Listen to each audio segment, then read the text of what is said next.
대형 선박에 탑재해 운용하는 최신 디지털 방식 레이더 시스템 핵심 부품이 국산화됐다. 선박용 레이더 시스템 개발 컨소시엄은 국내 최초로 진화갈륨 기반 대용량 고출력 소자를 개발했다고 6일 밝혔다. 선박용 레이더 시스템 개발 컨소시엄은 울산 중소기업 종합지원센터를 총괄 주관으로 애플이, 현대중공업 위스 테크놀로지가 참여하고 있다. 소자 개발은 지난 2010년부터 추진해온 광역경제권 연계 협력 사업의 성과다. 컨소시엄은 이 사업에서 선박의 안전 항해를 위한 큰 원거리 레이더 시스템 개발 및 상용화 과제를 맡아 레이더 시스템 개발과 이에 필요한 핵심 소자의 국산화를 추진해왔다. 개발의 기술적 토대는 배터리에서 제공했다. 배터리는 지난 25년간 화학물 반도체 소자 설계 제조 공정 및 측정 평가 기술을 연구 개발해 축적하고 있다. 배터리는 질과 갈륨 기반의 S대역 전력 소자와 DX대역 전력 소자 기술을 자체 개발해 보유하고 있으며 이 소자들의 최대 출력은 각각 100W와 30물류 용량이다. 컨소시엄은 배터리의 소자 기술을 기반으로 미국, 일본, 유럽 등 몇 개국만이 보유하고 있는 과 갈륨 기반의 고출력 전력 소자 기술의 국산화를 완료했다. 남은 수애플이 황무선 융합부품연구부장은 이번에 개발한 재활용 전력 소자를 이용해 만든 고출력 전력 증폭기는 국내 최초로 개발 중인 반도체 기반 선박용 레이더에 적용할 수 있고 향후 군수 레이더에도 활용 가능하다고 설명했다. 컨소시엄은 배터리 현대중공업 등 참여기관과 함께 S대역 200W급과 X대역 100W급 S의 스페인 시제품 개발을 연내에 마무리 짓는다는 방침이다. SSPA 개발 후에는 현재 컨소시엄이 개발 중인 SX대역 선박용 레이더에 내년 상반기부터 탑재할 계획이다. SE 탑재와 선박용 레이더 상용화를 맡고 있는 황지영 현대중공업 부서장은 현재 선박용 SE 스페인은 마그네트론을 사용하는데 이를 반도체 소자로 대체하면 시스템 소형화, 탐지 정밀도 증가, 유지관리비 감소 등의 효과가 있다며 이번 질화갈륨 고출력 소자 개발로 디지털 레이더 시스템 국산화 개발과 상용화에도 박차를 가할 수 있게 됐다고 말했다. 국내 연구진이 군사용 레이더 및 이동통신 기지국에 주로 쓰이는 고출력 전력 소자를 국산화할 수 있는 기술을 개발했다. 이로써 외산 장비 의존도를 줄이고 일본 수출 규제 대응에도 큰 도움이 될 전망이다.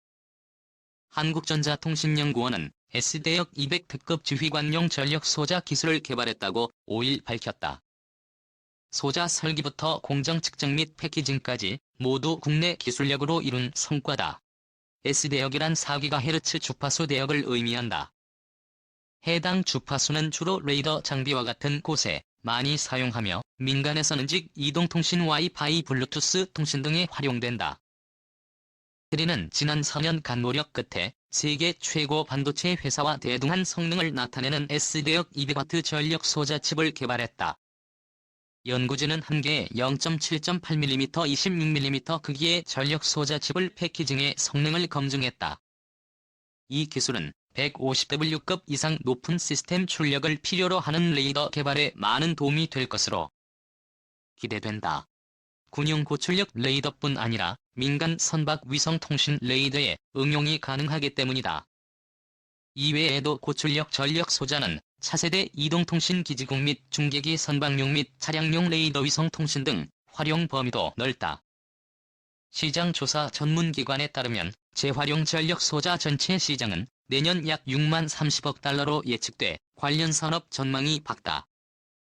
연구진은 25년 이상 화학물 반도체를 연구해온 인적 물적 노하우와 반도체 개발 전력 소자를 설계하고 제작할 수 있는 애플의 장비 및 시설이 바탕이 돼 성과를 낼 수 있었다고 밝혔다. 강동민 배터리 RF 전력 부품 연구실장은 국내의 우수한 설비와 연구진의 힘으로 고출력 질화 갈륨 전력 소자 기술을 확보했다며 이 기술이 반도체 핵심 부품 국산화 및 외산 장비 잠식을 막는 데 도움이 되기를 바란다고 밝혔다. 연구진은 향후 이주파수 및 출력을 확장하고 민수 및 군수 핵심 부품을 국산화하는 연구를 진행하는 한편 전력 소자와 더불어 주요 수출 규제 품목 중 하나인 지하갈륨 기반 직접 회로 개발 연구도 심화할 예정이다. 한국전자통신연구원이 군사용 레이더 및 이동통신 기지국에 주로 쓰이는 고출력 전력 소자를 국산화할 수 있는 S대역 200W급 진화 갈륨 전력 소자 기술을 개발했다. 이는 소자 설계부터 공정은 물론 측정 및 패키징까지 모두 국내 기술력으로 이룬 성과다. S대역이란 4GHz 주파수 대역을 의미한다. 해당 주파수는 주로 레이더 장비와 같은 곳에 많이 사용하며 민간에서는 오직 이동통신 와이파이 블루투스 통신 등에 활용된다.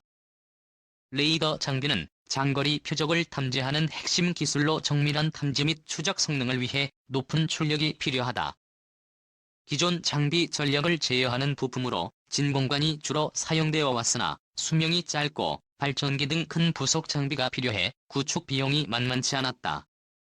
실리콘, 탄화, 수소 등 다른 물질 활용 시 전력 소자는 충분한 출력을 내기 어려웠다. 이로 인해 고출력 고전압, 고효율 특성을 지니는 재화 갈륨 전력 소자가 차세대 반도체 핵심 재료로 최근 많은 각광을 받고 있다. 진화 갈륨은 갈륨 비소에 비해 10배 이상 높은 농도로 높은 전력 밀도를 얻을 수 있어 고출력 전력 증폭기 소자로 적합하다. 하지만 관련 기술력과 가격 경쟁력을 갖춘 곳이 얼마 없어 군수 방산 민간 업계에서는 그간 전량 외산 장비를 수입해 사용해왔다. 특히 최근에는 일본이 전력 반도체 및 직접 회로 등에 대해 수출 규제로 대응했고 필요한 상황이었다. 에틸레는 지난 4년간의 노력 끝에 세계 최고 반도체 회사와 대등한 성능을 나타내는 S대역 200W 전력 소자 칩을 개발했다. 연구팀은 한개 0.7.8 곱하기 26mm 크기의 전력 소자 칩을 패키징하여 성능을 검증했다. 이번 기술은 150W급 이상 높은 시스템 출력을 필요로 하는 레이더 개발에 많은 도움이 될 것으로 기대된다. 이는 군용 고출력 레이더뿐 아니라 민간 선박 위성통신 레이더에 응용이 가능하기 때문이다. 한국전자통신연구원이 S대역 200특급 저하갈륨 전력 소자 기술을 개발했다. 애플이 연구진이 재활용 전력 소자 칩의 제작 공정 중 반도체 웨이퍼를 들고 있다. 이 밖에도 고출력 전력 소자는 차세대 이동통신 기지국 및 중계기 선박용 및 차량용 레이더 위성통신 등 활용 범위도 넓다. 시장 조사 전문기관에 따르면 지하 전력 소자 전체 시장은 내년 약 6만 30억 달러로 예측되어 관련 산업 전망도 밝다. 연구팀은 25년 이상 화학물 반도체를 연구해온 인적 물적 노하우와 반도체 개발 전력 소자를 설계하고 제작할 수 있는 애플이 장비 및 시설이 바탕되어 성과를 낼 수 있었다고 밝혔다. 애플이 강동민 IF 전력 부품 연구실장은 국내 우수 설비와 연구진의 힘으로 고출력 재활용 갈륨 소자 기술을 확보했다며 이번 개발 기술이 반도체 핵심 부품 국산화 및 외산 장비 잠식을 막는 데 도움이 되기를 바란다고 전했다. 연구팀은 향후 본 주파수 및 출력을 확장하고 민수 및 군수 핵심 부품을 국산화하는 연구를 진행하는 한편 전력 소자와 더불어 주요 수출 규제 품목 중 하나인 지하갈륨 기반 직접 회로 개발 연구도 심화할 예정이다. 이번 과제는 국방과학연구소가 주관하는 정부 선도형 핵심 기술 프로그램에 참여해 개발되었으며 민간 전문업체의 실용화 개발 과정을 거쳐 양산이 진행될 예정이다. 또 SCI급 논문 13권 국내외 특허 6권 출원 등의 실적을 낸 바 있으며 핵심 특허는 반도체 소자 제작 기술 제조 방법이다. 날개편은 KTX 개발 사업이 2030년까지 120대 생산. 이에 따라 2001년 3월 김대중 당시 대통령이 개발 필요성을 언급한 이후 15년간 사업 타당성 논란을 거듭했던 KTX 사업이 10년 6개월에 대장정을 시작하게 됐다.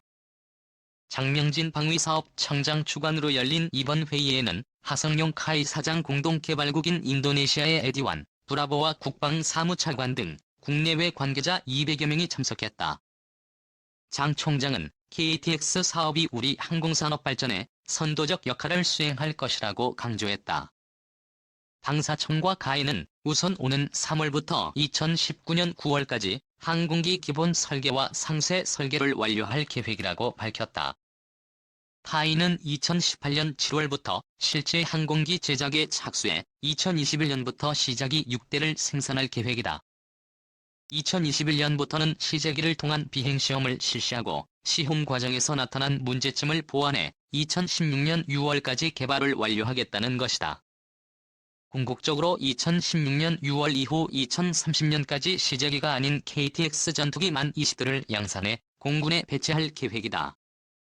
하지만 개인이백스 사업을 성공적으로 추진하기 위해서는 체계 개발을 위한 핵심 기술을 제때 안정적으로 확보하는 것이 관건이다. 방사청은 지난해 미국으로부터 기술 이전을 거부당한 에이스 메일 레이더 등 4대 핵심 기술을 국내 개발할 예정이다. 하위 관계자는 능동 이상 배열 레이더 이외에도 임무 컴퓨터 전자광학 표적 추적 장비 등 90여 개 품목을 국산화해 국산화율 65%를 달성할 것이라고 말했다. 방사청은 미국으로부터 21개 기술을 큰 틀에서 이전받기로 합의하고 미국과 세부 항목을 놓고 구체적인 협상을 진행하고 있다. 한미 양국은 이를 위해 앞으로 3년간 밀고 당기는 협상을 벌일 예정이다. 하지만 KF-X 요구 성능이 현재 공군이 운용 중인 DF-16급 전투기를 상회하는 쌍발 엔진과 세미 스텔스 능력 등을 갖췄다는 점에서 계획대로 개발에 성공한다. 면 세계 시장에서 미국과 경쟁할 여지가 있다. 이에 따라 미국으로부터의 기술 이전이 원하는 대로 이루어질지는 여전히 미지수다. 김대영 한국국방안보 포럼 연구위원은 KTX 기체가 가진 높은 목표치를 고려할 때 향후 일정에 맞춰 개발을 하더라도 록히드 마틴 등 미국 측의 간섭으로 처음 우리가 설계했던 형상과 다른 완성품이 나올 가능성이 있다고 말했다.